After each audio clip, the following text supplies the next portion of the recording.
Well, thank you everyone for coming out. I really haven't done this before either. I don't really normally talk about our work like this. I usually talk to clients and sell the projects to them.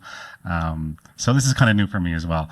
But it's really great to see like a community of people coming together, designers, typographers, just creatives in the field, kind of supporting our little community in Vancouver. So thank you to Alana and Kenneth for putting this on and continuing to put this on. When Alana did contact me a couple of months ago to talk, I was like, are you sure you want me to go up there and talk? Because I don't really do this very often. And after a couple of days of sitting with it, I was like, okay, I think I have something I can probably talk about, hopefully to inspire everyone and something that you guys would be interested in what I have to talk about. So, well, just a little bit about me. So I'm Peter. I'm the creative director and designer. I'm a creative director and designer, and I run Pendo. It's a branding and creative agency, not too far from here, just a couple of blocks up. Primarily focus on like print, digital, packaging, campaigns, kind of anything to do with brand.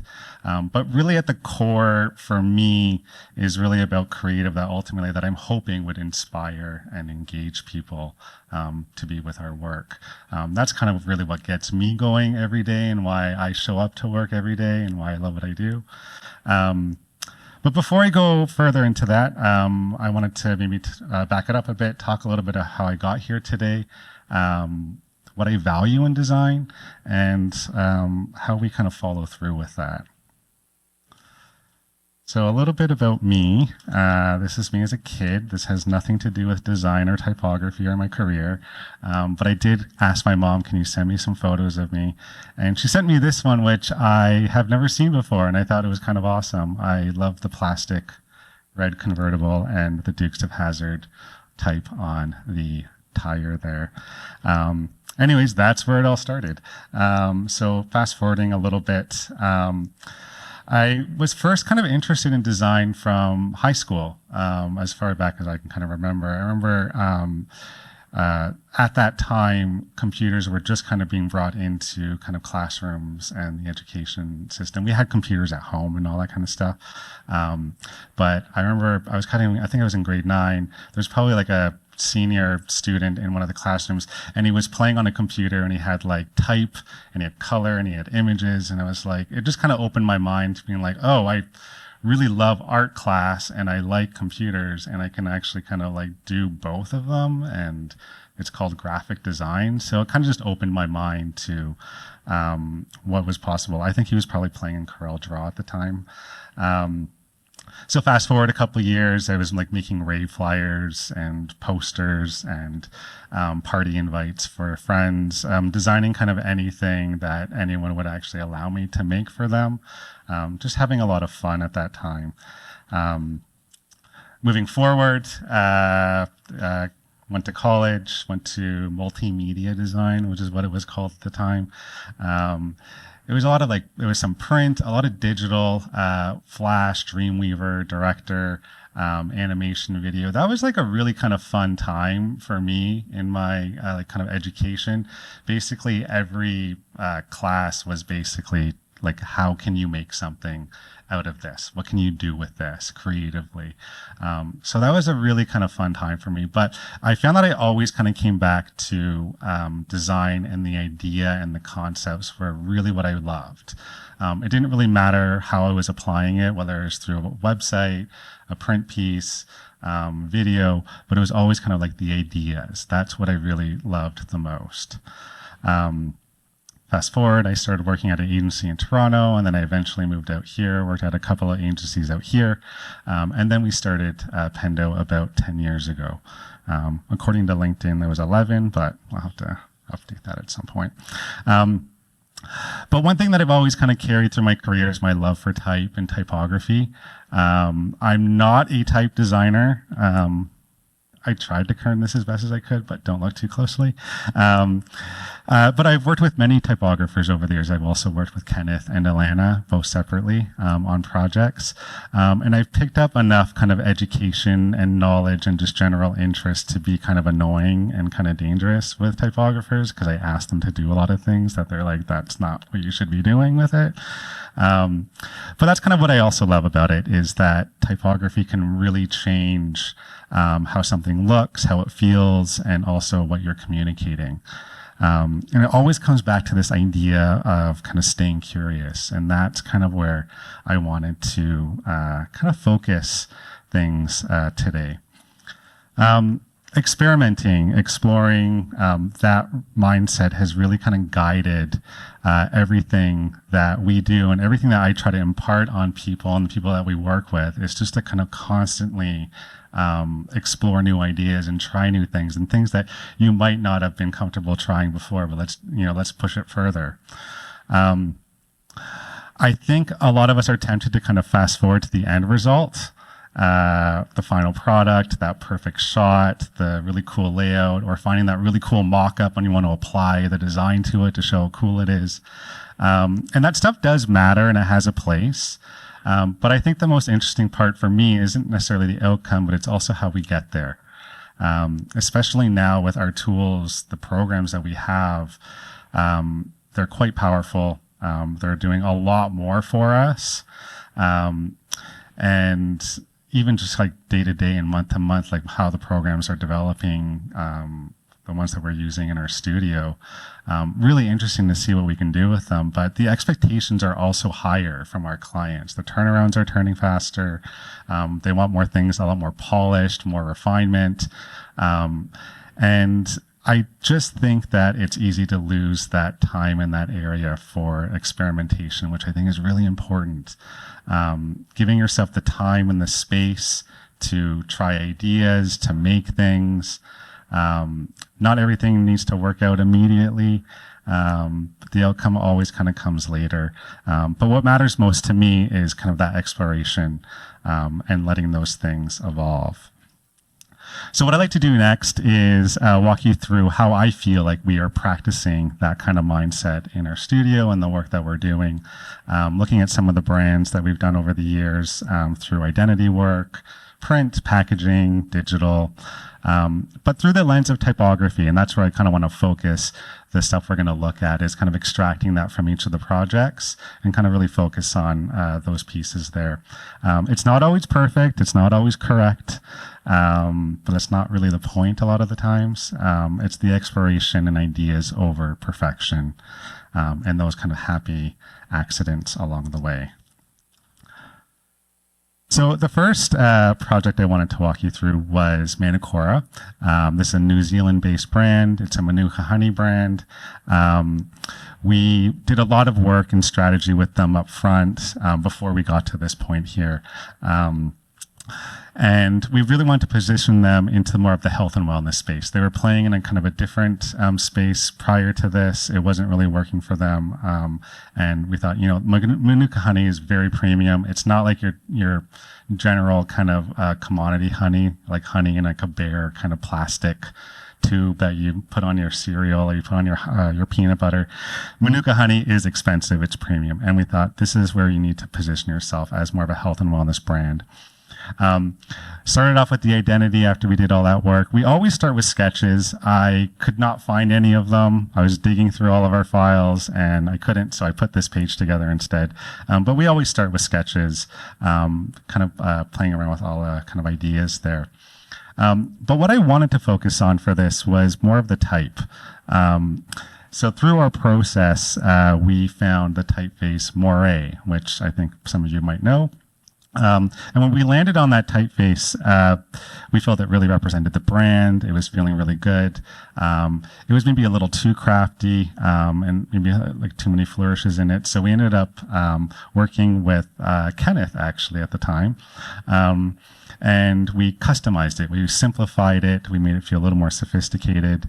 But through that exploration as well, we thought, why don't we create an entire like font family out of it, or expand on that? We hadn't done that before. And this wasn't spec'd or planned with the client. We just had this idea, so we went back to them, pitched it, and they loved the idea. So what happened after that is we reached out to the designer, the type designer who created Moray. He was part of Northern Block at the time. And we got him to kind of reset and redo the font family just for Manacora, really going through all the letter forms, stripping it back, making it feel a little more sophisticated, which is what they were going for.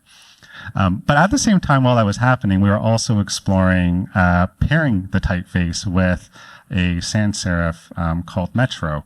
And when we kind of put that together, it added a really nice kind of visual kind of contrast between the two and created a really great kind of visual system. So whenever we applied it to any of the pieces that we were doing, it just had a really strong kind of visual appeal to it.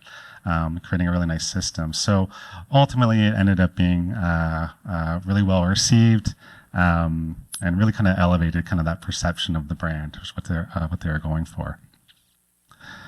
The thing that was also happening at the time when we were doing this work with them is they were launching a new product line as well.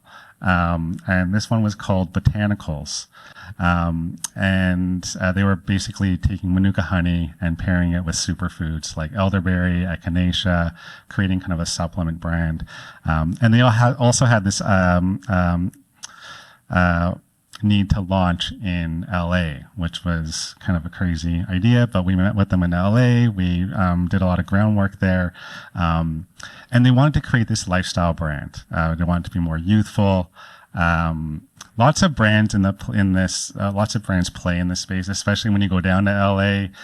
That lifestyle there's a lot of like celebrity brands. There's a lot of like really cool brands who are doing a really good job of it. And we wanted to kind of fit in that space. We didn't have a big production budget. We weren't going to be doing custom photo shoots, lifestyle shoots and videos and things like that. We weren't funded by Coca-Cola or anything. So we knew from the very beginning that this was going to be more of a graphic kind of treatment. And we wanted to use type as kind of the lead for a lot of the visuals. So through that, we were just exploring, making the content really expressive, bringing a lot of energy, type, space, positioning, repetition, playing around with motion, and just having a lot of fun in that process and seeing what we can come up with. I extracted a couple of the pieces that we ended up doing for them that were more kind of type focused. But as a result, we created this kind of very youthful looking brand, all really driven from experimentation. Applied it to packaging, print, animation. We couldn't have gotten here if we didn't do all of that exploration at the beginning. But we ended up in places that were pretty cool, pretty effective. So on to the next project. So this one is quite different. This is in the tech space. It's a tech brand in the digital space. They are called Truliu, which is an interesting name. Quite a large brand. They had a lot of requirements, a lot of applications for this brand. And what I wanted to do for today was just really focus on the identity and some of the ideas that we had initially for them. Again, we start with sketches on the left side there. And part of that was, when we did all these sketches, was coming back to this idea of dots. Dots, whatever, it's been done a million times. It's not groundbreaking. But there was something kind of, what we loved about it is what it represented. It represented data. It represented their one platform, which is what they were ultimately selling. A global reach. They are around the world. What it also represents is people, connections. There's a lot of really good things coming from that. So starting at the very top there, we kind of created this little grid up there. It's not really a grid system, it's just a grid. But what we started doing is taking their T of their logo and putting it behind it and cutting it out. The moment we did that, we found that it was like, it's really interesting because it made it feel very digital very quickly, which is really kind of interesting to us. We started playing around with a lot of different kind of versions of what that T could look like. ultimately pitching them on the one at the very bottom right there. When we took that that serif typeface, and put it, created that digital version of it, it created this really nice kind of contrast between something that was feeling maybe a little more traditional and maybe a little more established, but taking it in kind of like more of a digital space. Then what we thought, hey, why don't we start creating icons out of this in this system? What if we created kind of this kind of global kind of thing? This was animating at some point with all of the kind of things moving around, talking about connection and technology around the world. But then also we created these number set for them as well, these kind of digital numbers. Really interesting results, kind of taking this into that digital space.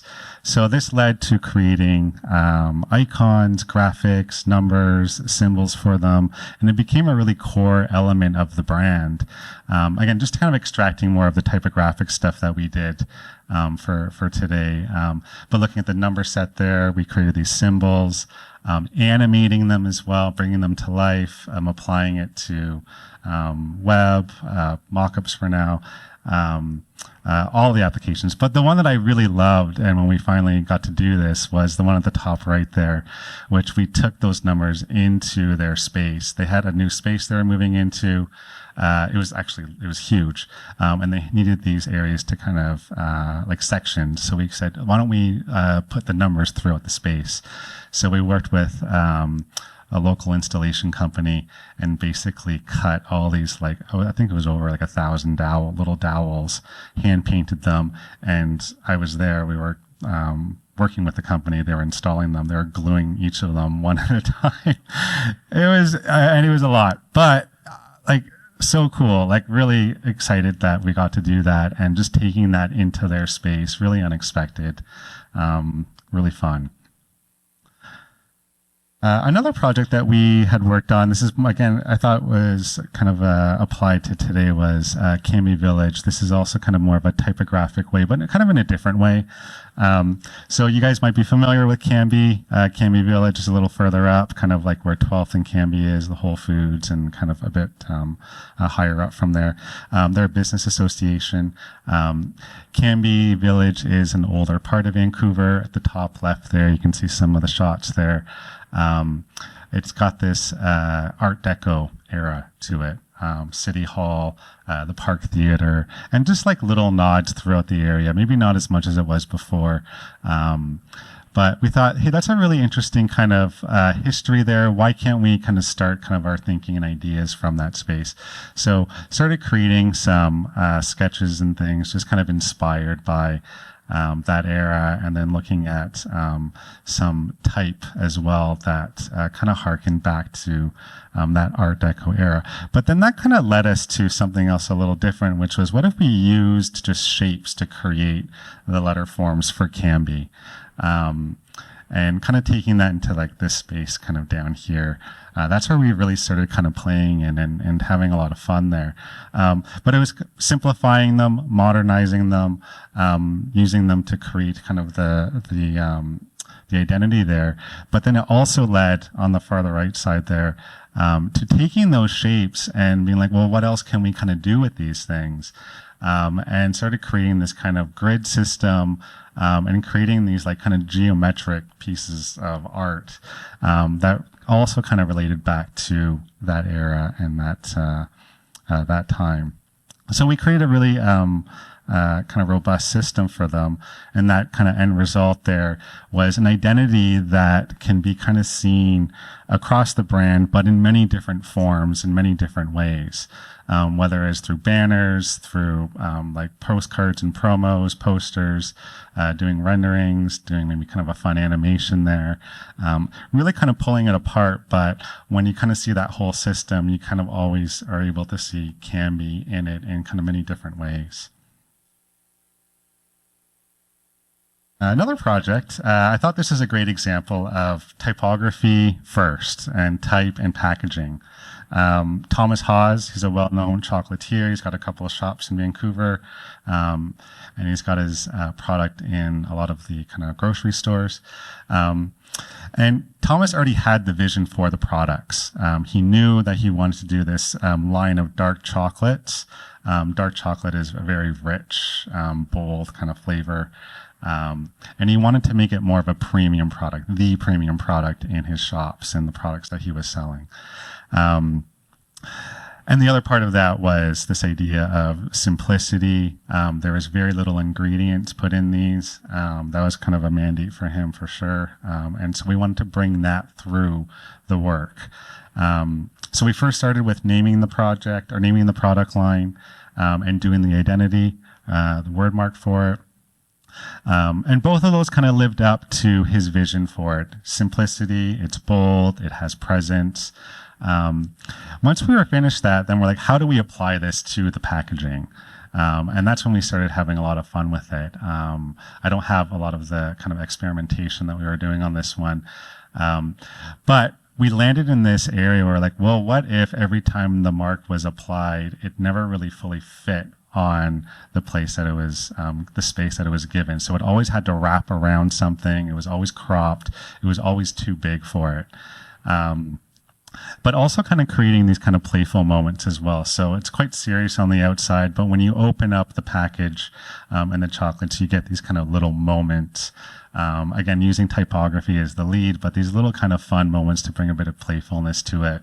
The 67% truffles, like just little moments there throughout out the packaging there. But I thought this is a great example of showing how type can be the hero. And it's also for packaging, works awesome for blocking and shelf presence. It's like instantly recognizable and just jumps and takes over. So that was kind of a win for the project as well. The last one that I want to walk you through is also a tech brand that we worked with. They're called Uniphonic. Did a whole bunch of work for them as well. While we were developing the brand, they came to us and said they wanted to develop a culture piece of the company. The company was growing, it was expanding, and they wanted to really keep the culture of the company. There's a big part of who they were, and they didn't want to lose that. So the culture piece was really a story about Uniphonic, the history, who they were, the people, and where they were heading. So we came back to them with this idea of the story of you. The story of you. You represents Uniphonic, it represents us, it represents you, and how you are a part of the company. Love that idea. And once we had that kind of nailed down, we had the story kind of developed as well.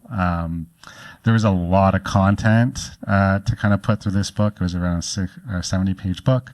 But at that point, we really began exploring how we can tell this story visually, expressing the content through typography, through visual metaphors, having just a lot of fun with this. We spent a couple of weeks just kind of blowing it out. How many ways can we kind of take this content and make it interesting and expressive, and having just a lot of fun with it.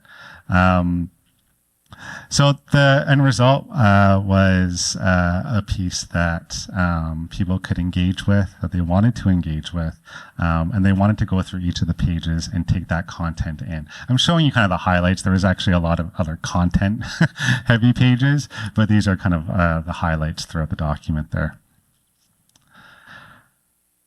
And that kind of takes me to kind of my last slide here, and this idea of kind of bringing it all together. So taking pieces of all these projects and putting them on a page like this, there's this kind of common thread that I see through this. And the idea is that we would have never gotten to these places without being curious, experimentation, pushing ideas, seeing what happens. I didn't come up with this, but I have always remembered this idea of asking, instead of asking why, I'd rather ask why not? Why not try this idea? Why not do that? Why not go this direction and see what we can do? I feel it leads to more interesting work. It's having fun. And when you're having fun and feeling inspired, I think your audience picks up on it and experiences it as well. And that is it. Thank you.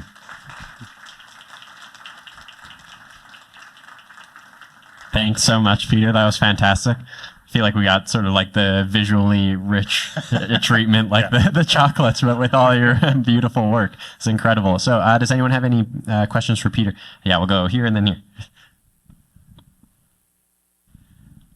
Hi, really loved it. I had a question about experimentation and about some of the nicer final experiments as well, because you mentioned a lot that early on you do sketching and you do a lot of play, a lot of experimenting on the really early stages.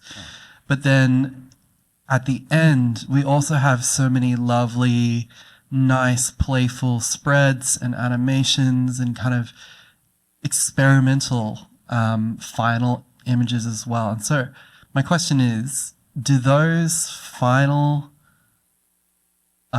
products, are they a return to the initial sketching a lot of the time, or are they kind of a sprouted out, like, okay, we're at like the final stages of the project, let's now have a play with where we're at here kind of thing? What's kind of like, how do you arrive at those beautiful kind of layouts? I think that's probably a little more accurate on that latter part there, is that we'll, I guess we're always kind of playing. And seeing what else we can kind of come up with. We do have to cap it at some point, but sketches always kind of start the project and, you know, kind of shape where we're going to go, but then those other ideas kind of come along the way, and they don't all happen at the same time or all at once. You know, some of these projects we were working with the client over a year and a half, so, and more projects come online as we're kind of launching things. So when they say like, oh, we need a video, or we need a book, or we're going to be doing a campaign, then we start thinking, okay, we've done this work, now let's kind of like, you know, try it differently for this, and how can we express it this way for this project or this this purpose. So some of that stuff is kind of developed a little bit later down the road. But once we kind of get like the main kind of essence of the brand and the main direction, we got to stick within that so it still feels like them. But how can we kind of come up with new things and new ideas within that to create those? So. Yeah, thank you. It was really beautiful. And one thing that I was thinking about when you were kind of going from one project to another, kind of showing all this, I loved that behind the scenes and like starting from the sketching and so on, and then the end results. And one thought that kept coming to my head, I was seeing all the work, is I bet AI cannot do that. Like, it cannot think through all that sketches and then going and then coming up with ideas. Like the text can also become a part of the wrapping, and that's a wrapping characteristics that text can do. Or the dots in the number can become installation on the wall. You know what? That's kind of what kept coming back to me. What are your thoughts on that whole AI? Like, do you think AI will ever be able to go through that end-to-end, or this is where the advantage is? This is where AI will never reach that human intelligence? Yeah, I think that is it. It's knowing, like, we're experimenting with it quite a bit, but it's knowing what to use and when to use it, and how to apply it and what's appropriate for it. It can generate a lot of things for you, but where does it go? So I think about this like almost every day, but it's like what I think is we're gonna start seeing more directors and creative directors being hired and brought on to be selective about, like, it's all about taste. It's all about, you know, knowing what's right at the right time. It can spew out a lot of stuff, and you can just, you know, this whole thing of AI slop. It's just like people just putting and throwing stuff out there on social and on digital and whatever. There's no filter. So we're going to need more people out there to kind of filter all that stuff and know when to use it and how to use it. But taking things into a dimensional space, I don't know. I don't see that happening very soon, but I don't know. This is a turning point. So, but very interested in that stuff too, and that's definitely a conversation we have like almost every day in the studio. Just easy questions for you, Yeah. Peter. Just super easy questions. The Did anyone? future. Yeah, back there.